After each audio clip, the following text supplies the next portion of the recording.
Welcome to this episode of Appalling Twistianity.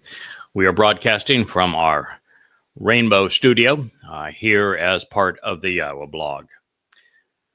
According to the Torah, which apparently was the enemy of Paul and Christianity, should you want to engage in the covenant, you must first come to know YAHOWAH, a God who is never mentioned in the New Testament. You then must come to understand the conditions of that relationship and agree to those terms and then act upon them. But there is no mention of any one of the 5 terms and conditions of the Torah listed anywhere in the Christian New Testament.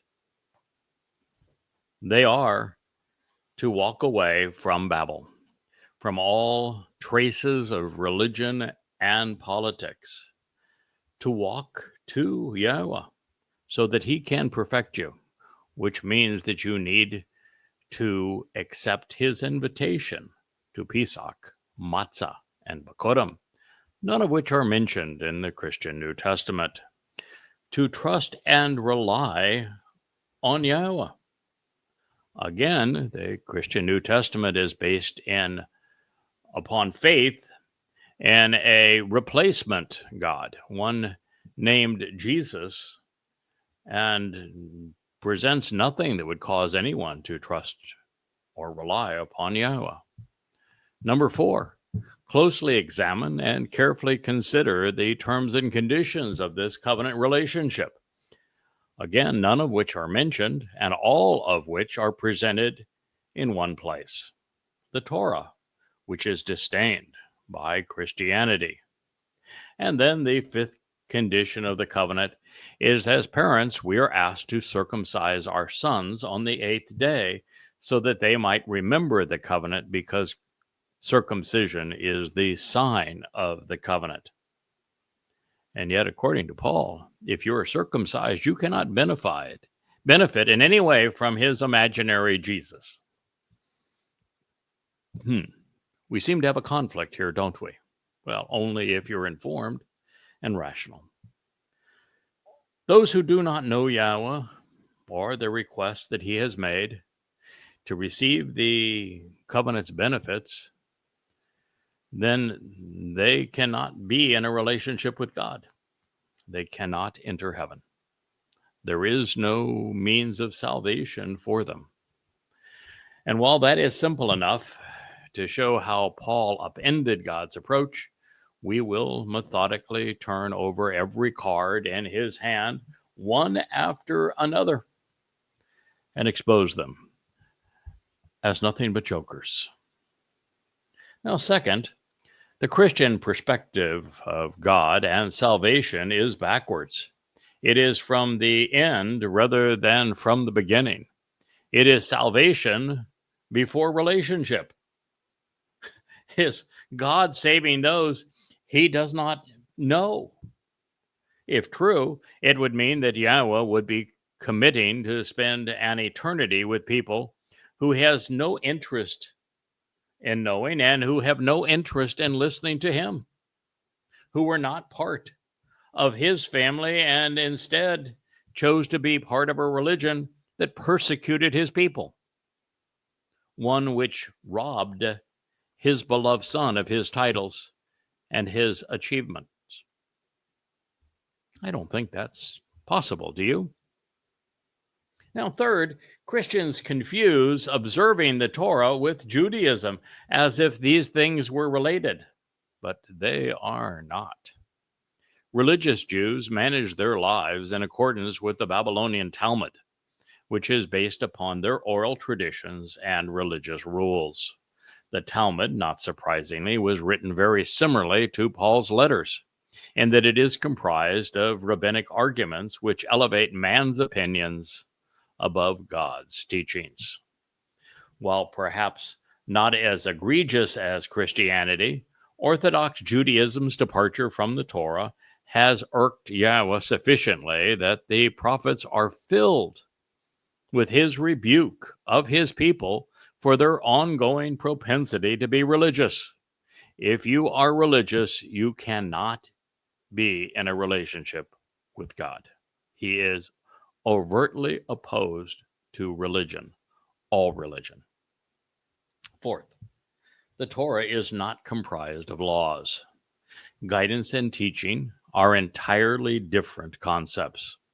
The misappropriation of the Torah's purpose is one of Christianity's most sinister ploys, and it is destructive and deceitful.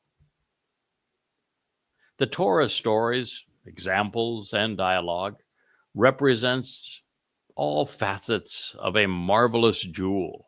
They provide insights and perspective for us to enjoy the benefit of Yahweh's brilliant light. The Torah is both historical and metaphorical, literal and symbolic, painting word pictures to help us know Yahweh, understand his plan of reconciliation, and then rely on his provisions. In this light, it is better to understand the relevance of Passover and unyeasted bread and to capitalize upon these gifts than it is to simply do what is delineated on the right days, very few of which are actually done correctly.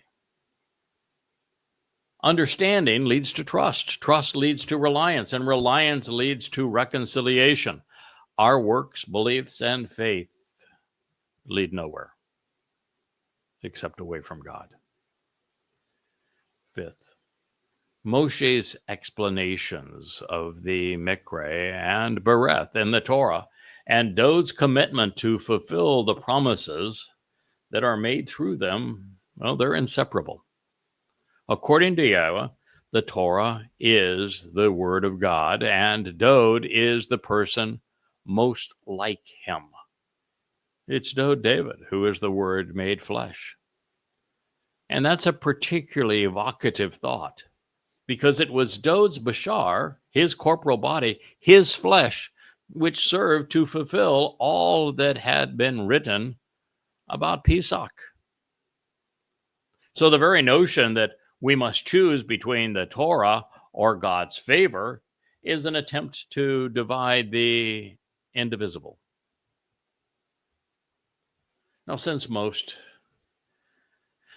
effective means to excoriate Christianity are based upon revealing what it replaced, it is opportune for us to consider a love letter, one composed of the most revealing lyrics ever written.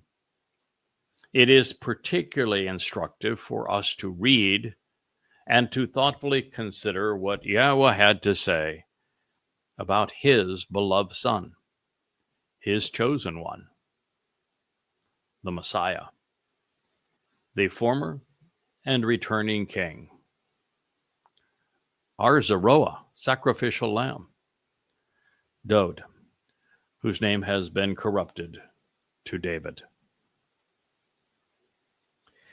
The 89th Mizmor, which is called a psalm, was revealed as the cornerstone of the covenant home on Moriah, more commonly known as the temple.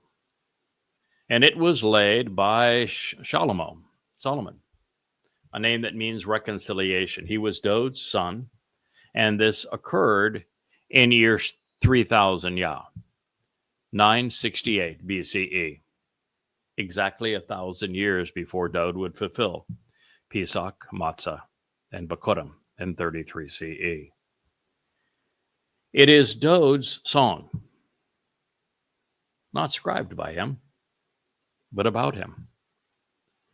The lyrics were written by Yahweh. He just happens to be God, and Dod is his beloved son. The 89th Mizmor is the fulcrum upon which the human experience and our access to God pivot. And before anyone can excoriate Christianity and demonstrate that Jesus was nothing but a crude counterfeit, a replacement, a fraud, a product of identity theft, robbed God's beloved son, Dowd David, of his title Messiah, of his role as Son of God, and of his achievement of our salvation by fulfilling Pesach, Matzah, and Bakurim in his second of 3 lives. Well, they call God a liar by doing so. And it is only from this perspective that one can properly assail and excoriate, eviscerate the Christian New Testament, which is not only essential, it is one of the highest callings we can achieve on behalf of God. I want to just begin this review of the 89th Mizmor by stating emphatically, these lyrics were written by God. His name is Yahowah. It is the single most important text ever. Nothing else compares to it. It is so profoundly important that I cover it throughout the volumes of Yada Yahowah. It is the answer to almost every important question. If you do not know it, if you do not love it, if you do not embrace it, then I can tell you emphatically, you do not know God, and he does not know you. And if you do, the opposite is likely true. It begins, lyrics comprising a poem of insights to contemplate and to comprehend, a maskil, words to a song written to convey important ideas worthy of thoughtful consideration. It is a compound of ma, to ponder the important questions regarding sakal, being circumspect and prudent, gaining insights and prospering from them, paying attention to understand, learning to comprehend, processing information intelligently. Regarding the constant and the eternal, the productive and the established, Ethan, the steadfast and consistent, the profuse and perpetual, the continuous and enduring, the beloved, native-born, strong arm, Ha Ezraki, the loved one, arising from the land who is prepared for battle by being properly girded. It is from Ezrak, strong arm, and Chababa, the beloved and cherished. Dowd happens to be the strong arm of God, his Zeroah. And it is also true that Dowd means beloved. This is Mizmor, lyrics to be sung. Psalm 89. It is the introduction and the dedication. Now, it's true there was a man who bore the name Ethan Hal Ezraki, who was noted for his wisdom in Melechem, 1 Kings 4:31. He was a contemporary of Solomon, and so he would have known Dowd and served as an eyewitness to his relationship with God. Therefore, considering Yahweh's propensity to communicate through men, it is likely that Ethan Ha Ezraki was chosen as the scribe to convey Yahweh's exuberant praise for his beloved son in this Mizmor. And yet, since this man's thoughts are irrelevant to us, it's what his name conveys regarding the subject of the psalm, which is far more significant than the identity of the scribe. I don't much care who was holding the pencil. What I care about is the subject that God chose to speak about on this day, the day of laying the cornerstone of the first temple. He is, after all, consistent and enduring. He is the ultimate witness to the Bereth covenant. He is the beloved, native-born, strong arm who is prepared, properly girded, and loved.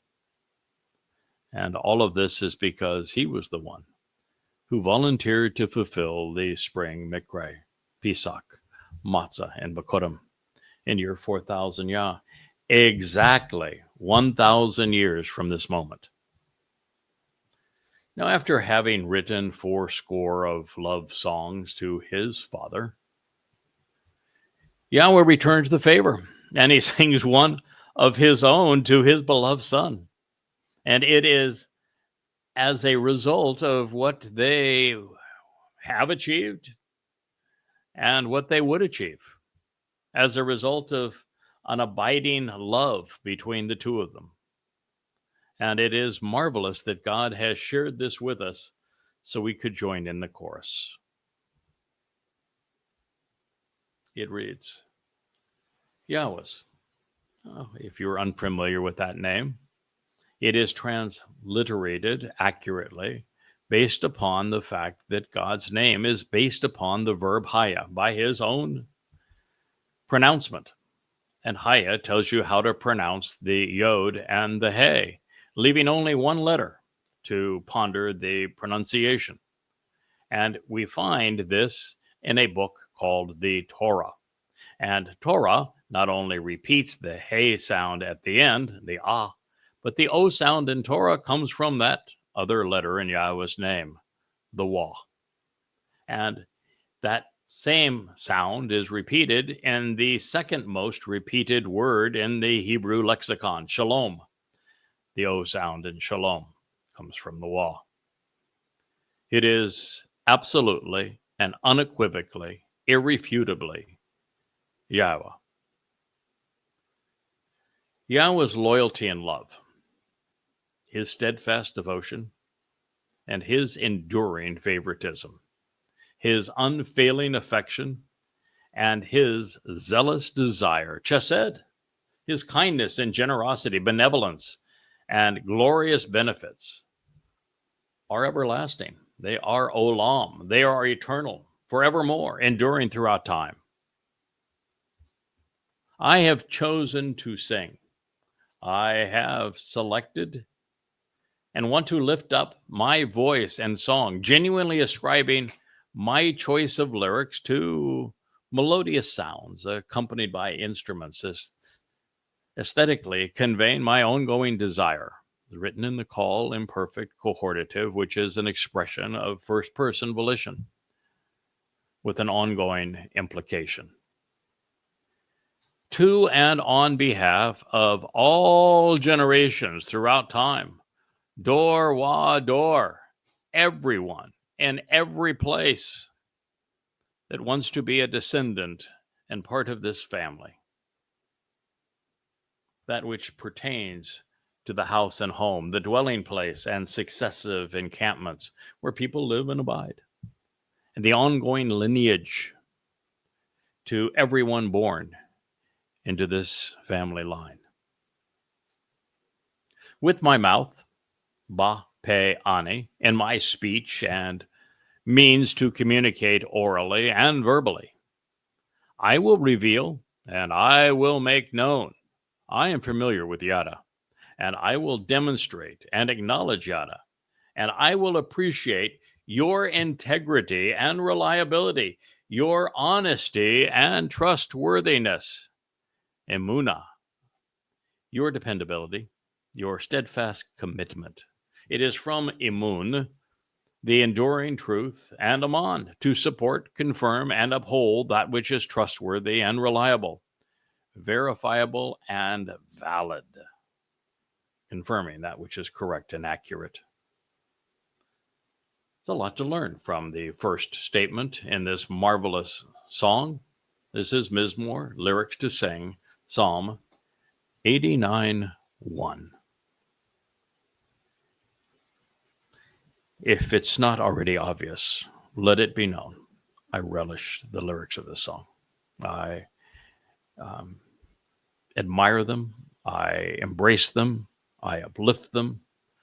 I celebrate them. And I even find my name written in them. Yada.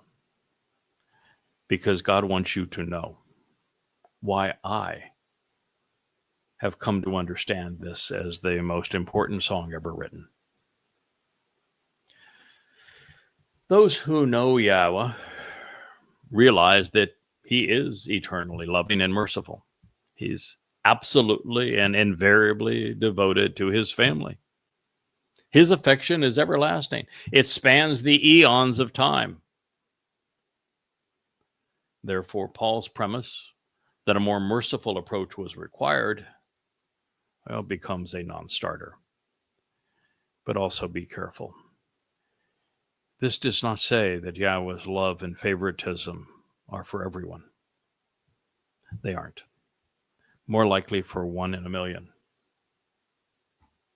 So that's the nature of it. God has all of this to offer, but it is a very select few who receive it. And that is again because the religious and the overtly political are excluded, as well as are all anti-Semites, which today would incorporate a whole lot of political and religious and conspiratorial people. Although I'm not sure people is the right term to describe them. And while that is all true, what we have just considered in this case, Yahweh is singing his son's praises for all Yisrael to hear. Yisrael has a positive and a negative connotation. On the negative side, it is individuals who wrestle and fight against the Almighty. On the positive side, it is those who engage and endure with God. What side of that equation you're on probably determines your eternal fate. God wants the world to know his beloved son, Dowd, as he does, as a man of great integrity, who did as he had promised. And so throughout this song, Yahweh is verifying and he is validating the most redeeming aspects of the greatest lives ever lived. You ever wonder why that tree in the middle of the garden was called the tree of lives, plural? It's Chaim. It's because of this man. He represents that tree, Dowd. And he would live 3 lives. Already 2, and soon to be a 3rd. Now, in this regard, God reaches out to those he prefers, choosing some over others. It's his prerogative. It's his universe. He conceived life. And this was the case with Adam and Towrah, Noach and his family, Abraham and Sarah, Yishak and Yaakov, the children of Yisrael, Moshe and Aaron, Yosha, and my favorite, Caleb, Shamuel, and the always entertaining and erudite, articulate Eliah, the man who is returning. But none, of course, to the extent of Dowd, the beloved. And that is why this song was about him. And there is no one who is comparable in sentiment expressed by God. Dowd is the sum total of all that God seeks from us. And so while this is about the Messiah, the fact that Yahweh defines what it means to be trustworthy has rather extraordinary implications. Rather than being accommodating, omnipresent, or omniscient, and thus essentially irrelevant, God is honest and reliable. Really, nothing could be more important to mankind than his steadfast commitment to the truth. such that we can confidently rely on his promises. And in this regard, he has provided the means for us to independently verify his testimony, ensuring its inspiration and affirming his existence. Because God is unconstrained by space or time. And that is why he can accurately report the summation of our choices and where they lead long before these events unfold. He's not predicting the future. He's reporting future history. He's already witnessed these events unfold because he can maneuver in time. Now, this message was written for Dor Wador, every generation throughout time, and it pertains to the home and family of God. And when it comes to benefiting from what is being revealed, there is only one way: through Yada, through knowing. This renders beliefs irrelevant as nothing but unsubstantiated opinions, because all that matters is recognizing, understanding, accepting, and then acknowledging the truth. We must Yada Yahowah. When this occurs, the celebrants join those who sing these words. Indeed, Ki, this is sure, true, and I have affirmed that. Amar, I have expressed in words, declaring and intending to say that everlasting and eternal, olam, love, devotion, favoritism, kindness, and generosity, chesed, affection, and the glorious benefits are established, and done so spiritually by continually procreating and building a restored, prosperous, and productive heavenly home and family. Bana Shamaim are conceived to construct a home and to raise and fortify children in the spiritual realm. You have established, kun, you have authorized and corroborated your authentic character, your trustworthiness, your reliability through these things. Lyrics to sing Psalm 89:2. Yahweh's purpose in creating the universe and life within it has always been to bana, to conceive children and raise a family. It means with children in its basic form.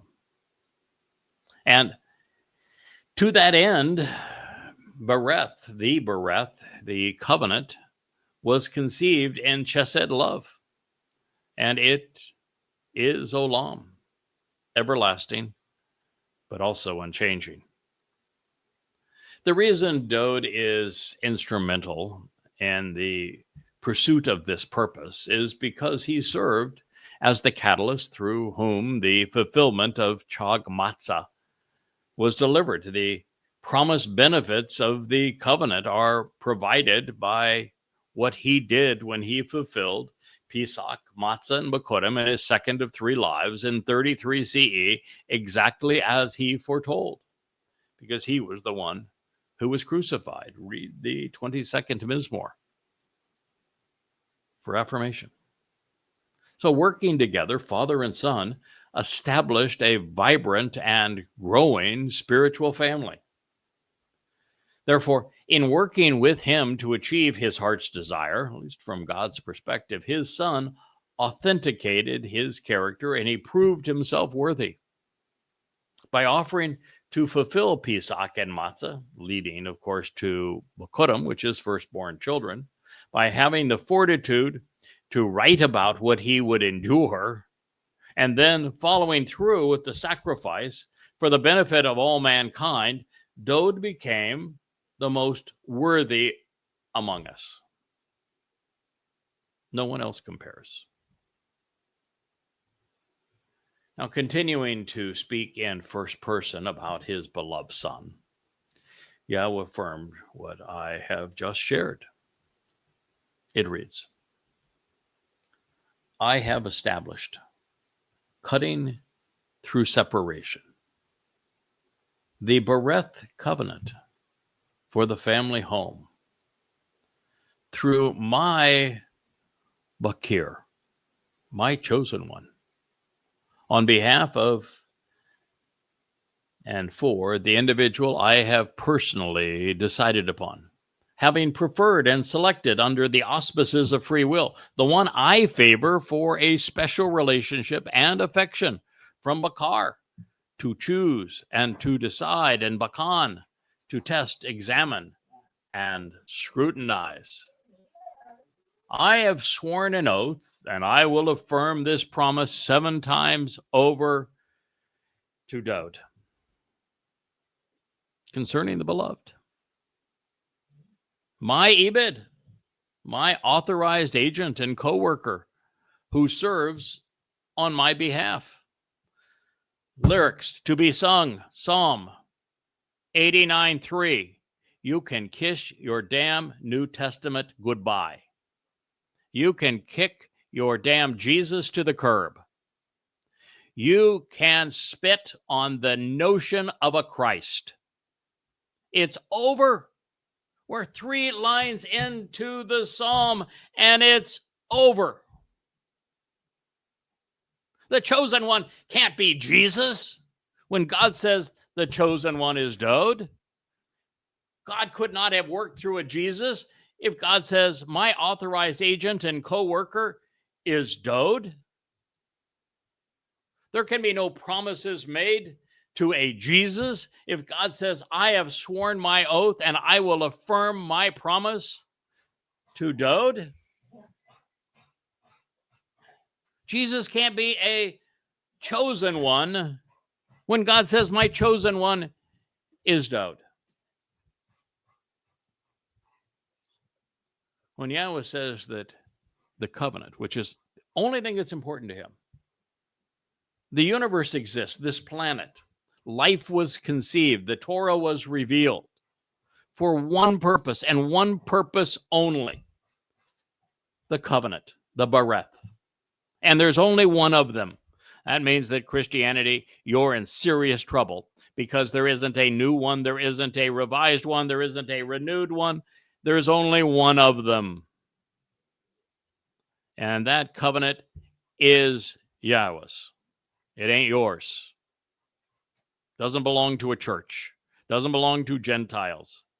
It belongs to Yahweh. And he said here in first person that he established it, cutting it through separation, which means that it is set apart from the things that are common and popular in this world, like religion and politics. It has been established and it has been cut through separation, this covenant, family, and home, not a religion, not a church,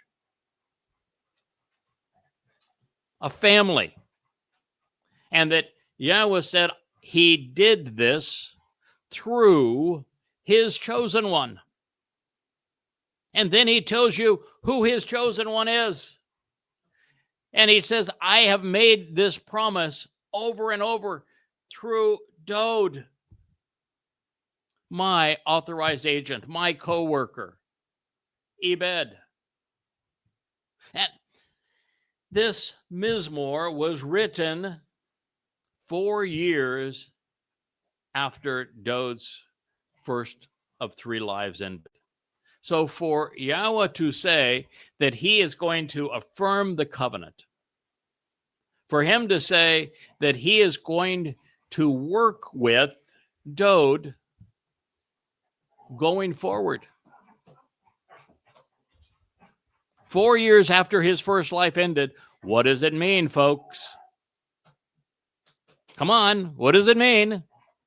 Doesn't it mean that Dowd would live again?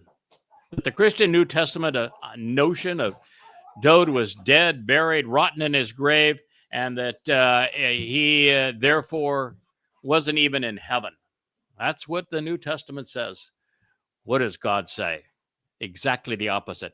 There is a 0% chance that Christian New Testament is anything more than religious rubbish, absolute trash, when it says that Dowd is dead, buried, and excluded from heaven, which it says. When God says exactly the opposite, that he created the covenant family through Dowd, that Dowd is his chosen one. If God couldn't save his chosen one, what do you think the likelihood is that he saved anybody else? 0. Dowd is a 7-1. And he's saying, the guy that I'm going to work through, my authorized agent, is Dowd. Doesn't say Jesus. It doesn't say Christ. You can't steal what God said about his beloved son. You can't call Jesus the chosen one. You can't call Jesus the co-worker of Yahowah. You can't attribute a covenant to Jesus when God says in first person that all of these things he accomplished through Dowd. By the way, if you're unfamiliar with the name Dowd, it's YAHOWah. It is written YAHOWah in every Mizmor, including the 80 that Dowd wrote with his own hand. My guess is that Dowd knew how to write his own name. And it's Dowd. It's from the Hebrew word beloved. And every prophetic text describing him, written within 300 years of his life, writes his name Dowd Wah Dowd, or Daleth Wah Daleth, as Dowd. The Daleth in Hebrew is a doorway. And so there's a doorway on either side and a Wah in the middle that makes the connection between these things. It's the doorway to God's home and the doorway to life. And it's Dowd's blood on Passover that is on that door. You want to know who's standing at the door, who opens the door to God's home and to life? It is this man, Dowd. And if you replace him, you're going to hear in this psalm that anyone who says anything different about a Messiah, Son of God, chosen one, co-worker, fulfillment of the covenant, returning king, is calling God a liar. And I can tell you, God doesn't like being called a liar. So, my friends, I'll read this again, because in this one statement, God destroyed all 3 so-called Abrahamic religions. He destroyed Christianity, Judaism, and Islam. I have established through separation the covenant for the family and home through my Bakir, chosen one. I have sworn an oath, and I will affirm this promise 7 times over, Shabat, to Dowd, my Ebed, authorized agent and co-worker, who serves on my behalf. So in the debate, should you think one exists between Yahowah and Shaul, Paul, regarding all things Christianity, from Christ to the New Testament, it's over. If you're a rational person now, you can no longer be a Christian. You can only be a Christian now if you choose faith over reason. And then if you do, goodbye. You deserve your fate. If you've been listening to what God has stated in his own words and his own voice regarding establishing the covenant family through Dowd, then you know that the Messiah and the Son of God who fulfilled the spring mikre, enabling the bereth, is Dowd. And that means it was not and never could have been Jesus. He never existed. He's nothing but a crude counterfeit. And in this regard, Rabbinic Judaism, by touting the replacement Messiah Bar Kokhba, also stands condemned. as does the Talmud when it says that the returning Messiah is an unnamed and unknown individual. And when it writes God's name out of his own testimony. Yahweh has a single objective. It's the covenant, the Be'eth. And this Bereth, which is a Be'eth, is a family relationship. It is the central narrative in the Torah. He begins his story to us by introducing it while explaining its purpose, its conditions, and its benefits, doing so in Bereshith, Genesis, the first book of the Torah. Then he concludes the story of man with it, telling us that the final item on his agenda is the covenant's reaffirmation, its restoration with Yehudim and Yisrael. And now we know that Yahweh will bring it to fruition through Dod, not through Abraham, neither through Yishak nor Jacob, not even through Moshe, nor an unspecified and unheralded mythical misnomer like Jesus.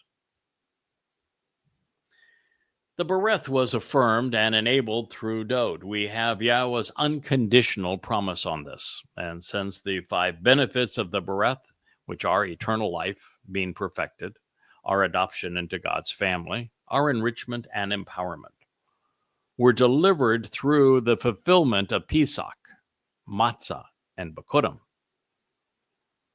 we can be certain that Dod fulfilled them. It's time to discard the New Testament, to jettison the myth of Jesus Christ. The truth is not only vastly superior, we have Yahweh's word on it, and he just so happens to be God. If you don't like what I'm saying, take it up with God and see how he responds to you.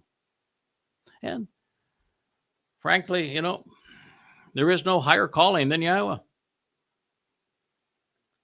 So in just 3 statements, Jews have gone from living under the black cloud of having Christians falsely accuse them of killing their God to having God affirm that the best of them provided the gift of life.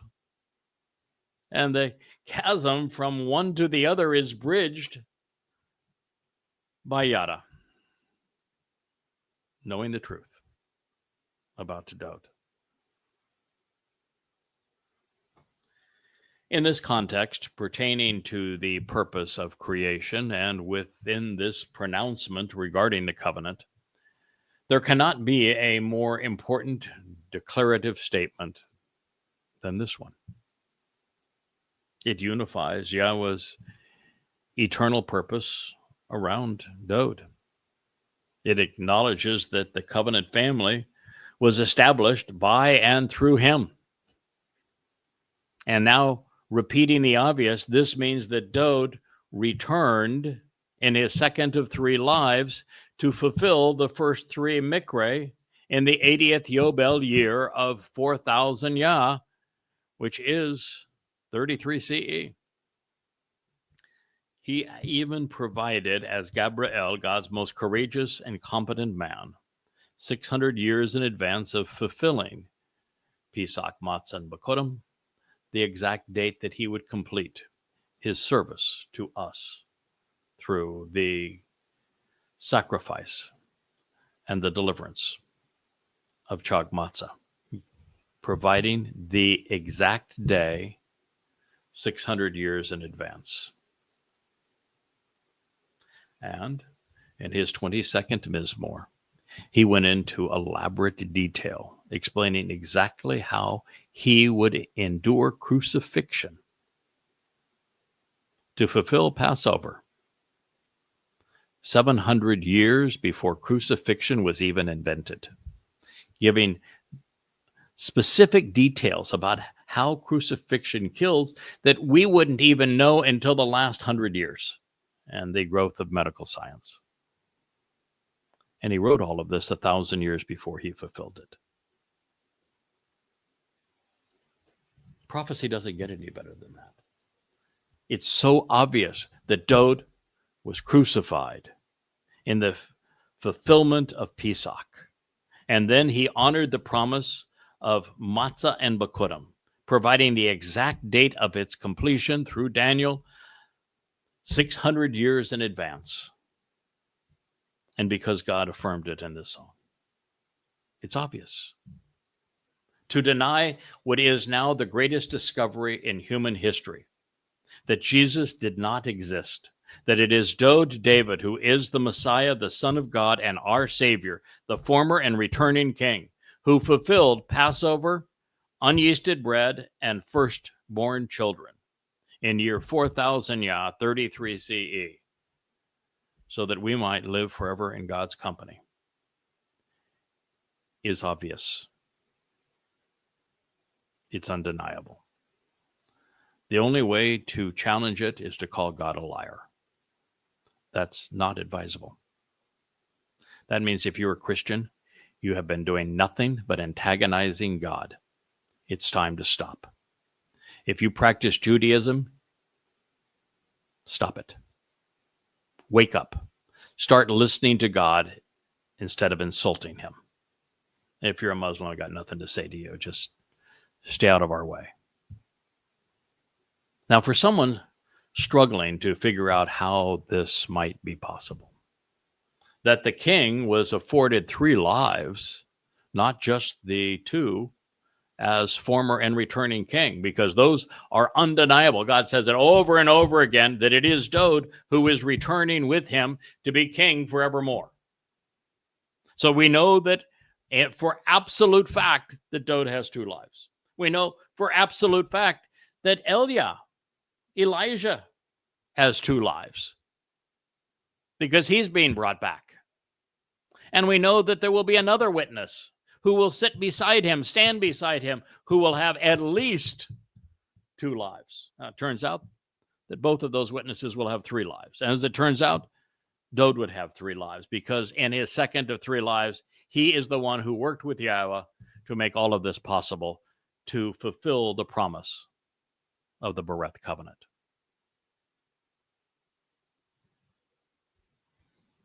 So I would ask anyone who has a problem with that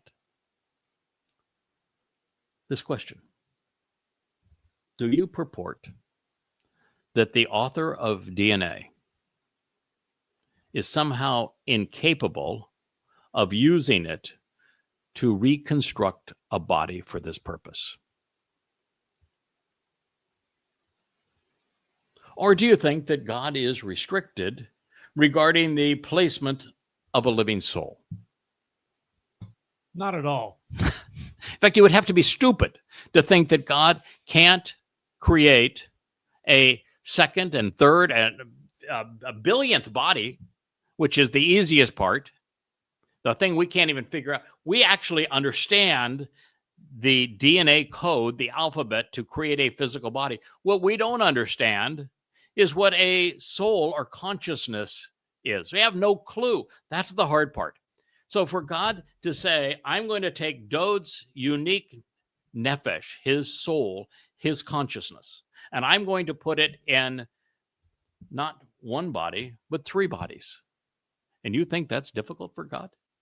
But somehow he was capable of creating DNA, somehow capable of creating a universe with 2 trillion galaxies, averaging a couple of 100 billion stars apiece. He was capable of doing that. But he's not capable of creating a second Bashar physical body for his coworker? Is that your argument? You're going to go with that? But he's capable of doing it a 3rd time because, well, or a 2nd time for certain, because we know that Dowd's coming back as king. We know that Eliah is being brought back. 2, just strict limit. 2. The religious are too stupid at times. You'll believe that Jesus, who never even existed, was crucified, and you don't even know that it was on Passover or the purpose would have been Passover.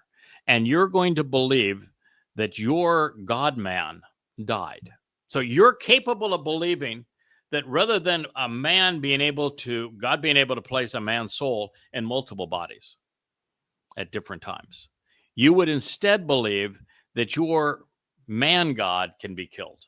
So your God is capable of being killed. I mean, talk about stupid. And then you parade around with the sign of a dead and tortured God on a stick.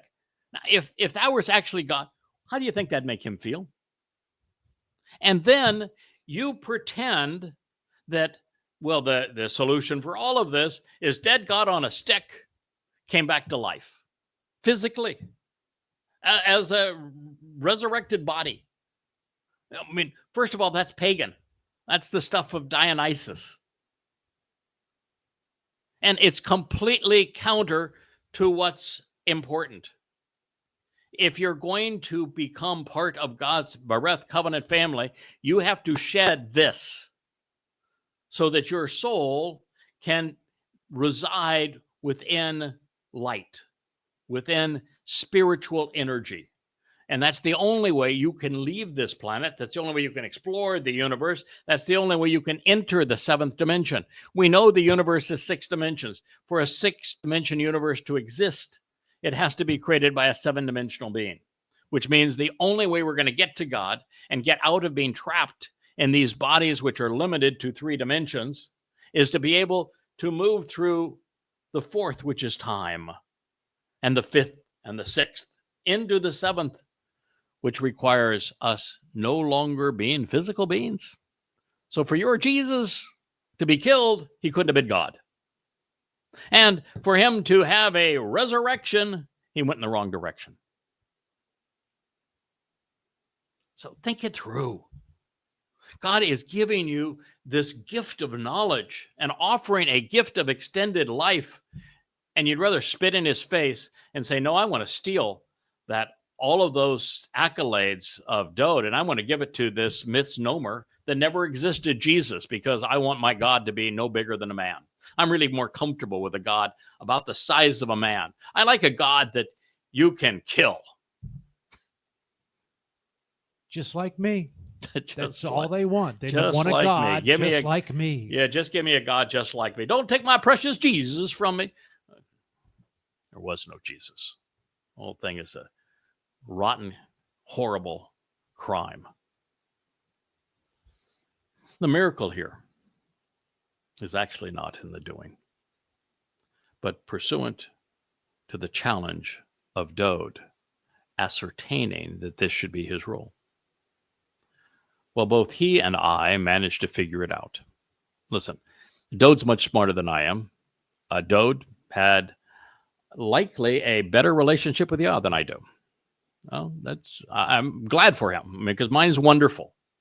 And I'm not the dumbest tool in the shed by, well, they say the dullest tool in the shed by any stretch of the imagination. And I figured it out, and Dode is the brightest among us. God actually equates him to the sun in brilliance. Yeah, the S-U-N. The S-O-N is equated to the S-U-N in brilliance. No one is more brilliant than Dode. And so if I could figure it out, he could figure it out. Now, the way I figured it out is I studied the Torah.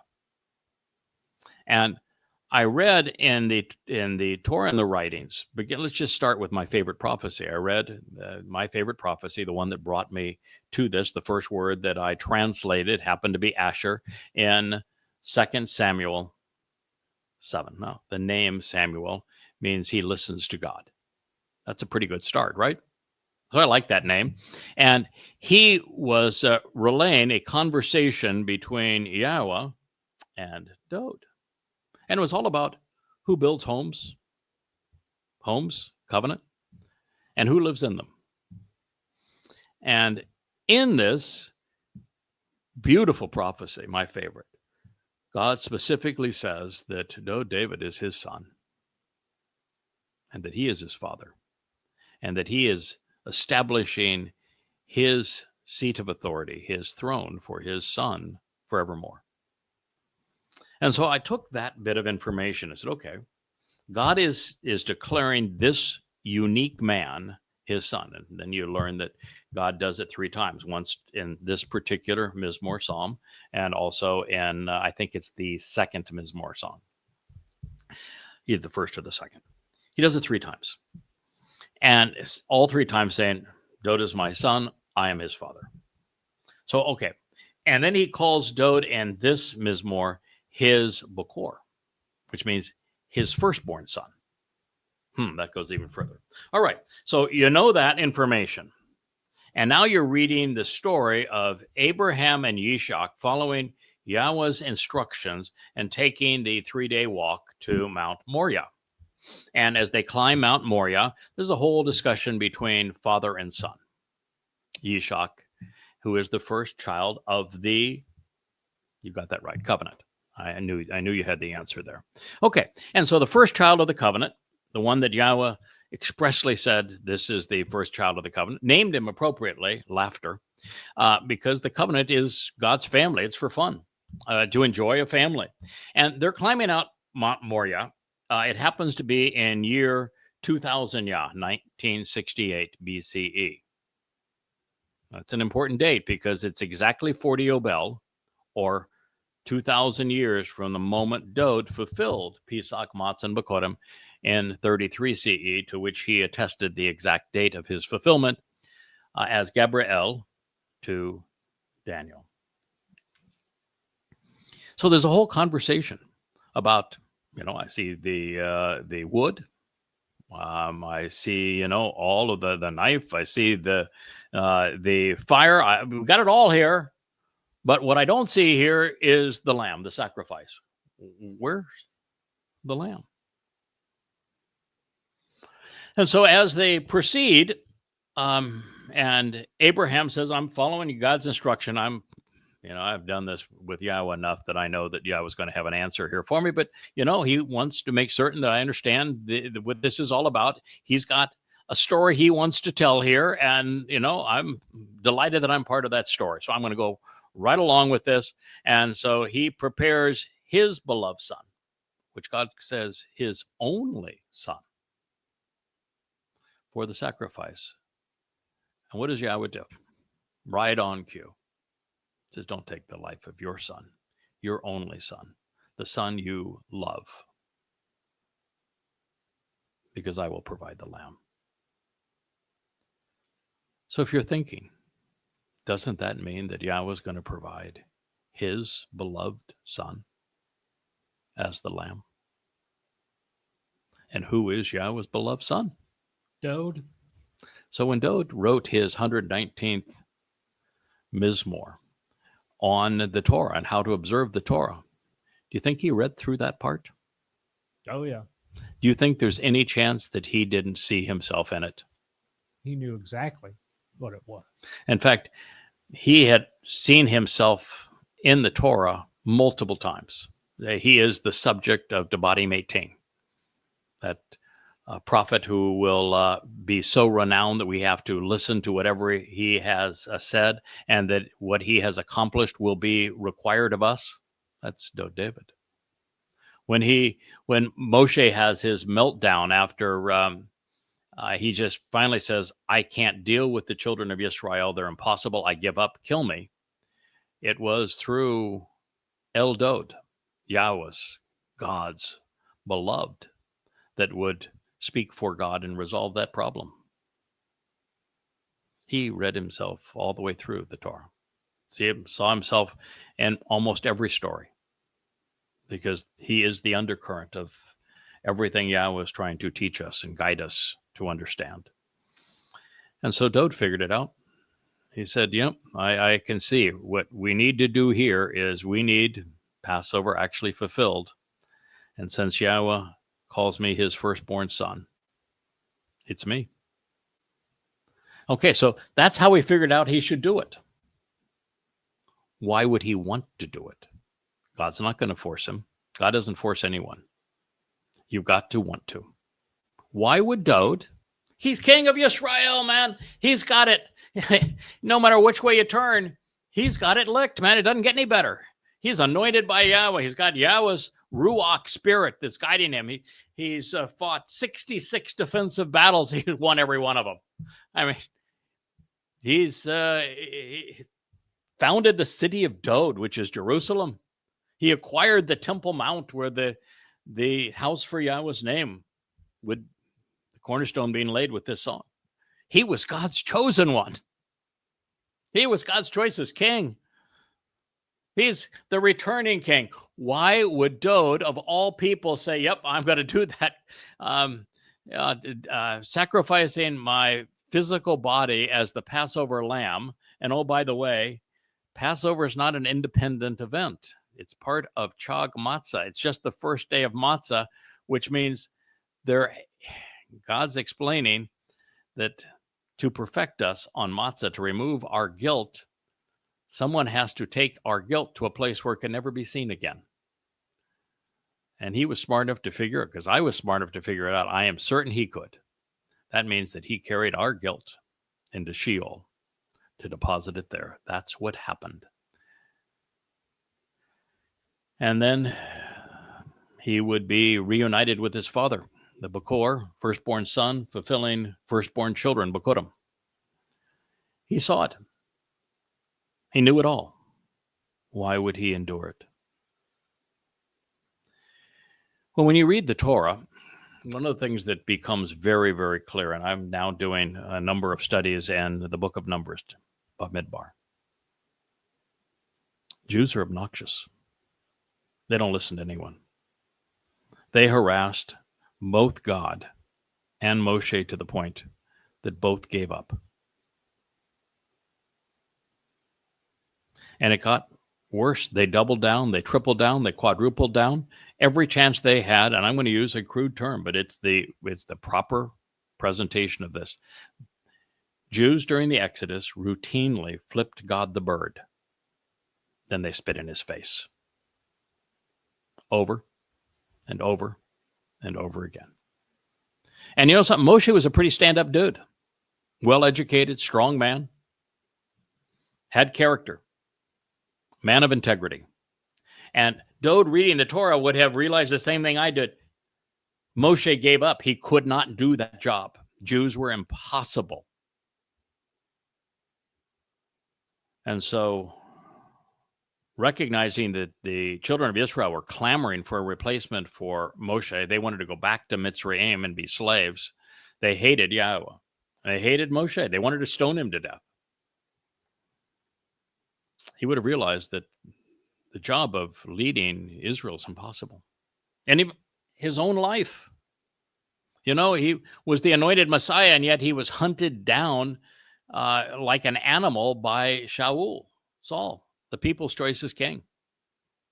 So he knew that Jews would turn on him in a heartbeat.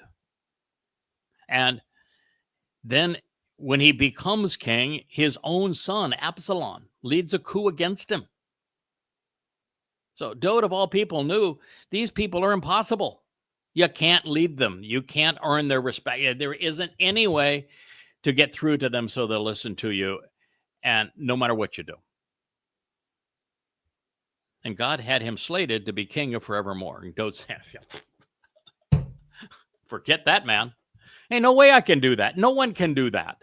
Do you read? You even gave up on them, Yahweh, which is true. And so once Dod figured out that, he's talking about me serving as the Passover lamb, Dod would have immediately had it resonate with him because I figured it out. There is one way to earn everyone's respect. If you're the one reason they're all there, if the only reason that you are brought into God's family, are given eternal life, are perfected, enriched and empowered by God, so that you can live as part of God's covenant family forevermore, is because you have capitalized upon Dod's sacrifice by fulfilling Pesach, Matzah, and Bakurim. Do you think you're going to give Dod any lip? You're there only for one reason. He did this.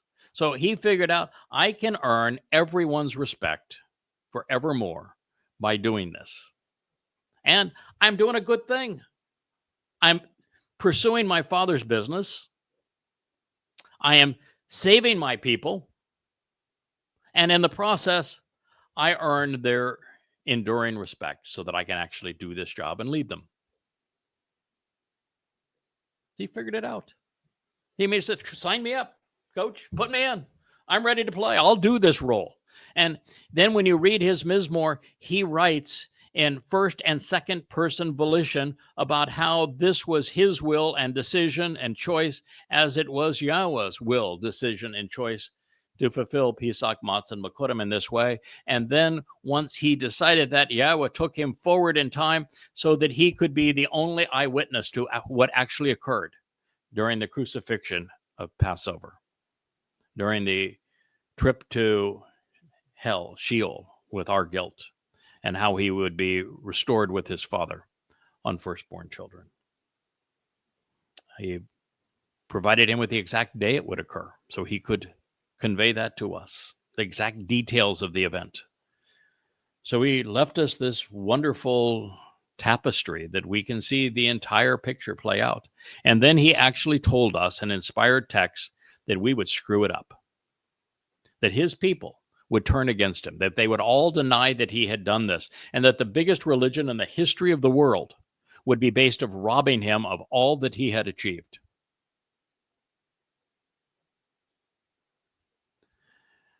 And that's why the only person who gets similar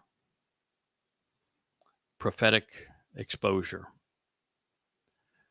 to our king, Dowd, is this fellow who was just mentioned in this Mizmor, Yada.